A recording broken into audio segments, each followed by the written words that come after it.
Hello, everybody, and we will be covering homework 9 in this one.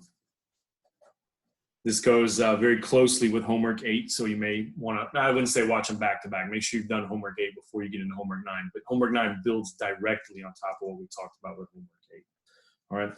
Homework 9 is actually another exponent rule. Remember the 3 rules we talked about in homework 8, product, power, and quotient rule. Homework 9 is another of them. And this one is the rule. It's really not a named rule so much, but it's negative exponents. And it's its own whole thing. This actually won't be a super long lecture. In fact, I'm going to be done with the definition for negative exponents in probably about 5-10 minutes. We'll do some examples, of course. But the issue here is this just, if you have any weakness with the stuff from homework 8, this is going to find it and exacerbate it. It's going to make it worse. Now, we talked about negatives with exponents, like if it's -2 in the parentheses or -2 out of the parentheses, right? You know, we said stuff like, we were talking about stuff like this last time. That's not what I mean, because those are not negative exponents, right? The exponents here are positive.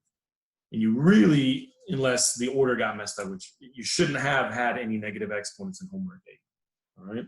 So negative exponents, what do they do? What are they? Let me go and say this first. They do not make things negative. That's the first thing to get out of the way, right? Because it's just obvious. It's the first thing that people think. A negative exponent makes things negative. They do not.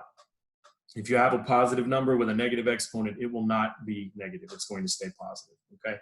So I've found the easiest way to do this is just to show 2 examples rather than trying to write out some long, wordy definition. So I'm just going to show you a couple examples, and you'll see what negative exponents do. Keep in mind when we do the problems as we go, and it gets a little more complicated, it's just one rule, and the one rule can make things kind of ugly. The other thing real quick about negative exponents is you cannot, and this is important, well, it's all important, right? You cannot leave them in your answer. And that's, you know, because otherwise you could just have a negative exponent, just leave it in your answer and be done. If you leave a negative exponent in your answer, it's wrong immediately, guarantee it. If any answer that you leave on that test or homework or quiz or worksheet or anything, if you leave a negative exponent in it, it is wrong. The only thing I can think of that would say that that's not true is scientific notation, which is not what we're talking about here. So unless the problem tells you leave negative exponents, and it won't, do not leave them in your answer. So what do they do? 2 examples, and hopefully it'll be clear. So let's say we had 3, let's do -3. -3, x to the 3rd, y to the -6, right? Now you might look at that and say, well, there's nothing to do because everything's already combined. Why is the color changing? I think the color through the window is changing. Sorry about that. So we have -3x to the 3rd, y to the -6. The sunlight through the window keeps changing, messing up the focus. So you look at that and you say, well, there's nothing to do. The x's don't combine with y's, the y's don't combine with x's, and the -3, which remember is called a coefficient, doesn't combine with anything. It just sits there. Well, right, but remember I said you can't leave them in your answer. So if you worked out a problem, you know, you got it all down to here and that was where you were at, that's not your answer. Your answer would look like this. So take a note of what just happened. We'll talk about it in just a second. Let me give you one more example. Let's say I said 4a to the 3rd over 5b to the -2nd. All right, same thing. The a's don't combine with the b's, 4 and 5 can't reduce, so you'd say, well, what is there to do? Well, remember, you can't leave negative exponents in your answers. And again, I shouldn't do that. You're going to think it can. These are 2 separate things completely. Do not think one bleeds into the other. What I was saying is, if you did a bunch of work and got down here, you know, you did a quotient rule and you cleared it all up, and there was a's and b's and blah, blah, blah, that's not your answer. Your final answer would be this. 4a to the 3rd, b to the 2nd over 5. So take a look at these 2 examples and tell me in your words, what do you think negative exponents do? One sentence, make this easy. They don't go to the bottom, right? You had -3x to the 3rd, y to the -6, and y to the 6 ended up. What do you mean they don't go to the bottom? That's exactly what just happened. Now, that's not what happened here. Here you had 4a to the 3rd and 5b to the -2nd, and it ended up on the top. So what students like to say is that negative exponents go to the bottom. That's not true. Negative exponents, and I'm going to abbreviate here so I don't run out of room. Negative exponents switch sides right? If they're in the numerator, they end up in, if they're in the numerator, they end up in the denominator. If they're already in the denominator, they end up in the numerator. So negative exponents switch sides and go positive. Look at the two examples I did and convince yourself that's what happened. -3 is not an exponent, remember. That's not an exponent, it's a coefficient. So it just sits there. X to the third is not negative, so it's not going to move. Y to the -6 can't have a negative exponent. They switch sides. This is all on the top because we didn't say otherwise. So it moves to the bottom and became positive. Here we had 4a to the third, 5b to the -2nd. 4 is not going to move. Why would it? The 5 isn't going to move. Why would it? The a to the third is positive. It's not going to move. The b to the -2nd is going to move to the top, switch sides, and become positive. So that is all negative exponents do. And you might say, well, you know, why are you making such a big deal out of this? You tell me, because what happens is students are all good on homework 8, and then as soon as we get into homework 9, they start having trouble. So I don't know exactly what the problem is. That's all they do. I think what it is, it's students are overconfident about homework 8. They're not really that clear on 8, and then 9 just makes it worse. So if you're having trouble with 9, step back and make sure that your trouble's not actually with homework 8. So what we're going to do now is really just do examples. That's the quote, or excuse me, that's the negative exponent rule. They switch sides and they go positive. That's it. That is literally it. So what I would tell you to do is think about a negative exponent as like a flag waving in your face. I'm in the wrong place, right? This y to the -6 is in the wrong place. It needs to go to the other side. And it did, and it became positive. Here we go down here. We got this b to the -2nd. It's like a flag waving in your face. I'm on the wrong side. Move him to the top, and he's good. Okay? And keep in mind as we do these problems, that is quite literally all that's happening here. All right? Because what happens is, again, it gets complicated and people get confused. So let's say we had a product rule. Let's start back up with the product rule again. Let's say we had -2, x to the third, y to the -4th. I mean, they might just start you off with the negative in the problem. You might not have a choice.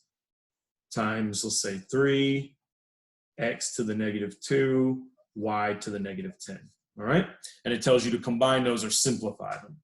You're still going to do the product rule just like we did in the homework 8. Remember, -2 and 3 are coefficients. They are not exponents. So -2 times 3, that's -6. No big deal, just like it always was.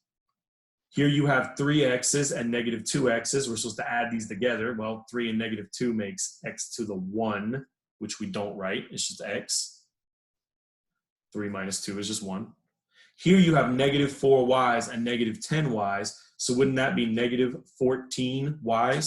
The reason I do it like this, rather than just dropping everything right away, which you could do, is I want to clean it up first, yeah? Simplify it first. Put your x's together first, because if you do that, you found, well, they really weren't negative at all.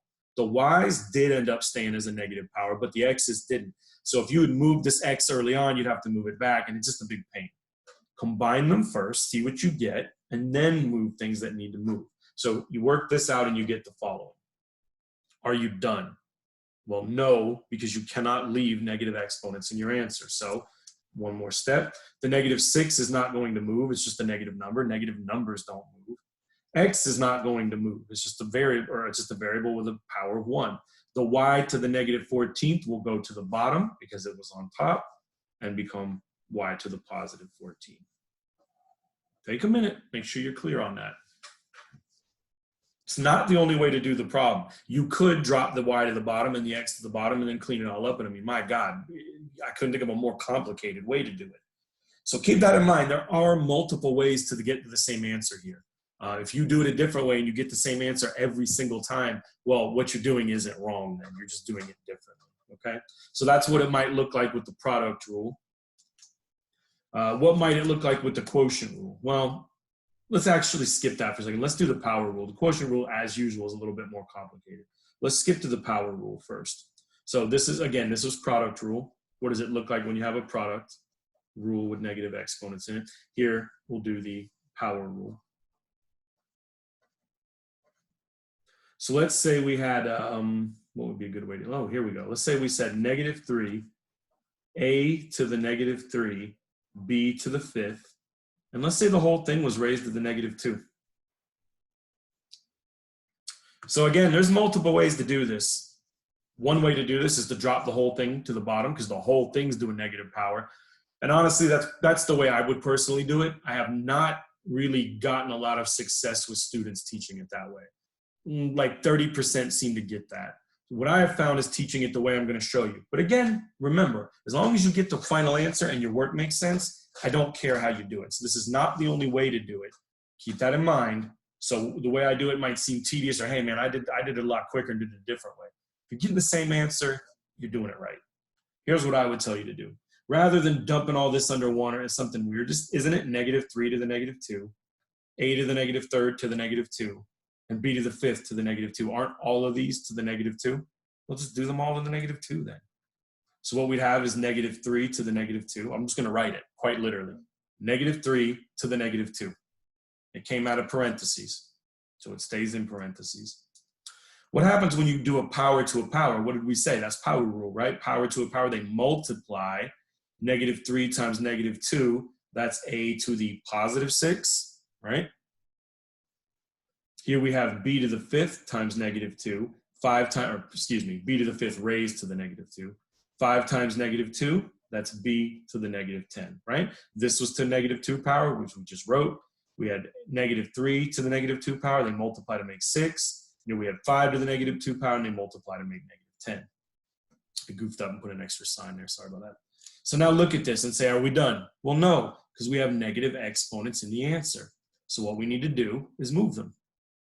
The a to the 6 is not going to move. It's going to stay on top. There's no reason it would move. It does not have a negative exponent. The b to the -10 will move to the bottom and become b to the +10. The -3 to the -2 will go to the bottom and become -3 to the +2, because the exponent goes positive when you move it. Notice the number didn't change because this is an exponent rule. The exponent -2 means we need to move it to the bottom, and the power became +2. Finish this up, and you have a to the 6th. -3 squared with the negative included is 9b to the 10th. Take a minute, look at those two examples, make sure you're clear on those. And I should have said this at the beginning. This is really the more difficult part of the homework. This is like the last 5 or 6 questions. The first, I don't know, 15 or 20 are much, much easier, much, much smaller. They're going to work you into it, but these are the ones you need to pay attention to, because, I mean, you know, think about it. On a test, are we going to give you the small ones, or are we going to give you sort of the more medium or more, you know, lengthy stuff? We won't give you the hardest ones possible, but I'm telling you right now, this is a possible test question, as is this, okay? So pay attention to the last few in the homework. They're more what we're looking at. This homework has a lot of buildup, and then, you know, the last 5 or 6 are the really genuinely real questions. So that's kind of what I'm focusing on. So if you get into the homework and you're like, holy smokes, this is a lot easier than he was making it. Again, wait till you get to the last 5 or 6, and that's where this kind of stuff shows up. So I figured we'd spend our time talking about the ugly stuff, and the easy stuff really, you know, the shorter stuff shouldn't be too big a deal. Now, quotient rule can be a bit of a pain here. So let's do 2 examples of the quotient rule here with negative exponents. Let's do one where there are no negatives, but the negatives show up. So like 6x to the 7th y squared over, you know, I don't know, 3x to the 3rd y to the 9th. And again, that is a 3. It's not showing up great here, so make sure you catch that. So we'll just do this like, this is actually from homework 8, right? 6 over 3, 6 divided by 3 is just 2, no big deal. X to the 7th over x to the 3rd, they are supposed to subtract. 7 minus 3 is x to the 4th up top, right? x7 minus 3 is 4, and it's up top because that's where there are more of. And now here we say, well, 2 minus 9 is -7. But remember, I told you in the last homework, homework 8, don't do that. Don't make negative exponents if you don't have to. Yes, 2 minus 9 is -7, and then -7 moves to the bottom. That's 2 more whole steps. Couldn't we just say 2 and 9 cancel to make 7, and there was more on the bottom, right? There is technically an intermediate step here where you have 2x to the 4th y to the -7, and then it becomes this. But I don't like taking that step at all. I would not do that if it were me. I would not say 2 minus 9 makes -7, and then what do I do with the -7? Oh, now I have to move that to the bottom. Just think about homework 8. 7 minus 3 is 4. There was more of them, so we put it at the top. 2 and 9, they cancel. Think about it. 9 y's, 2 y's, they cancel. There'd be 7 y's left on the bottom. So if you can just think it out and say, well, look, if they cancel, this is how many there's going to be, and it avoids making a negative, then do so. You could do 2 minus 9 to make y to the negative 7, but then you just have to move it to the bottom anyway, and it's just another step. Now, that being said, it is possible, quite possible, that you're just going to get ones that have negative exponents in them straight off, and it doesn't really, you aren't able to avoid it. There's no way to duck it because they're already there. This is where it gets a little troublesome. Pay attention to this one. This one is a little tricky.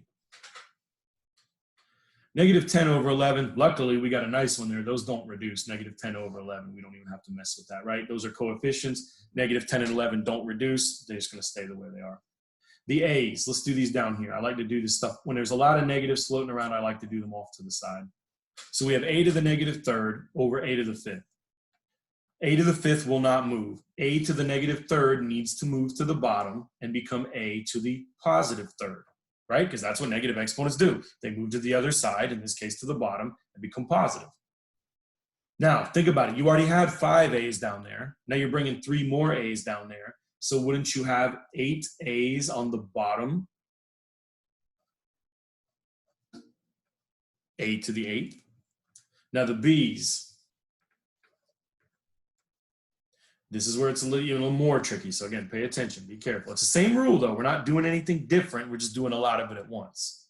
Here we got negative 4 and negative 3. I'm not about to try to subtract that mess.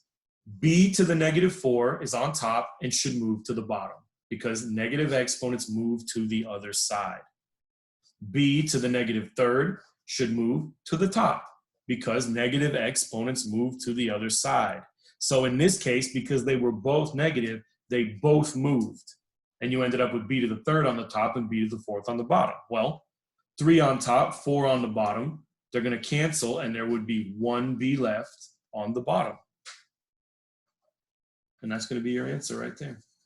So if you think about it and you rewind, I mean, it might seem crazy, but pause, rewind, look back through those examples. You're going to see that in every case, all that I did is move negative exponents. They move to the other side, and they become positive. And that is all that they do. But you're going to see when you get to these last few problems that that's not as trivial as it could be, all right? So let me wind this up. And like I told you, this will be a short lecture. There's only one rule. You're going to really want to practice on homework 9. And again, I'll send out a worksheet later to help you get an idea of the stuff you'll see on the test. The only other thing I'll say here is watch out for the small problems. This, for some reason, is especially true with negative exponents. Let me give you 2 examples. And honestly, well, actually, we're seeing old work. Do that paper. I don't want that to look weird. Let's cover that up. These are probably, when I do this in a traditional class, these are the questions that are the most missed on the test when it comes to the negative exponents. Not the stuff that we just did, right? Not this kind of stuff. People get that kind of stuff right because they're so worried about it, they practice it and they do fine. And then I'll throw them this.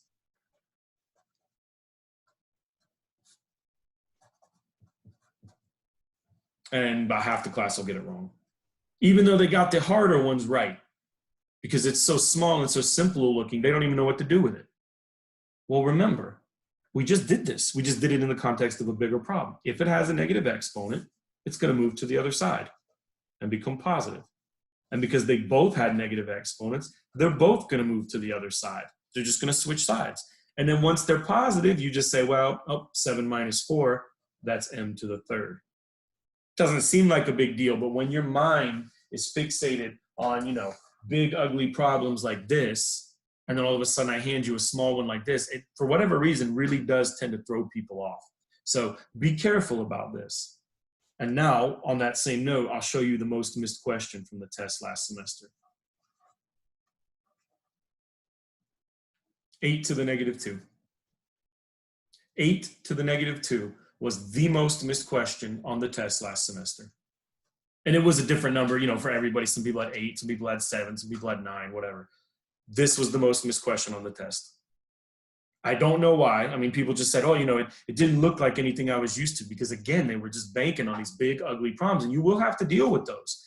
But aren't you going to be pissed if I throw you 8 to the negative 2 and you don't know what to do with it? Think about it. What do negative exponents do? They go to the other side and they become positive. Well, where is this right now? Couldn't we put this over 1 if we wanted to, right? Say, okay, this whole thing's over 1. So what's going to happen is 8 to the negative 2 if you want to think about it over 1, that's not how we'd write it, but it is. It's going to drop to the other side. It's going to go to the bottom, and it's going to become positive. Now, this is the reason I don't like to write the over 1 part. People think the 1 moves. The 1 does not move. The 8 dropped to the bottom, became positive. You left nothing up top. There has to be a 1 up there. And 1 over 8 squared is 1 over 64. It was the most missed question on the test. What do you think the answer people gave me was? They said it was negative 64. And I told y'all, and I told them too, the very first thing I said was negative exponents do not make things negative. So when you come to a problem like this and you have the number 8 to a negative power, that's not going to be a negative number. That's a positive 8. Yeah, it has a negative power. Negative powers don't make things negative. They just move them, and the answer will still be positive. So be careful, y'all. Homework 9 is one of those that, you know, a lot of it's not too bad, and it's only bad when you get to the end, and so people get this like false confidence with it. Be careful. Homework 9 is tricky, and you know, when I send out the worksheet, you'll kind of get an idea. So spend a little extra time on the last few questions. You may even want to redo them. I know, crazy idea. Anyway, that's it, guys. Hopefully that's a nice short lecture for you. Get 8 and 9 done as quick as you can, and we will move into 10 next time.